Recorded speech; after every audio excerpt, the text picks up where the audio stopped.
tunay na di lamang sa pagpapatupad ng batas na katuon ng kapulisan, kundi pati na rin sa pagtulong sa mga nangangailangan. Matapos makaisa ang Inayan Cups sa pamamahagi ng relief goods sa mga residente ng Mountain Province. Yan ang balitang hatid ni Police Master Sergeant Lenny Valerio.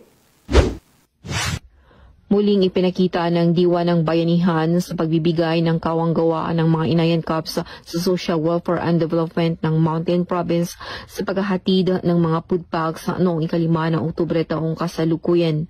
Sa pamamagitan ng mga pinagsama-samang pagtutulungan ng mga tauhan ng 2nd Mountain Province Provincial Mobile Force Company, Provincial Headquarters ng Mountain Province Police Provincial Office, kasama rin ang mga criminology interns students ng Mountain Province State University ay nagsagawa ng pagbabawas ng 700 kahon ng family food packs at 400 kahon na handa ng ipamigay sa Bontoc Mountain Province.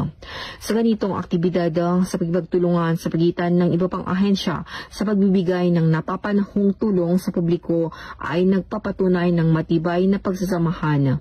Ito rin ay nagpapakita kung paano ang Inayan Cups ng Mountain Province na kahit lampas sa mandato nito sa pagpapanatili ng kapayapaan at kaayusan ay nakatuon din sa pagsuporta sa mga kawanggawa ng lokal na pamahalaan.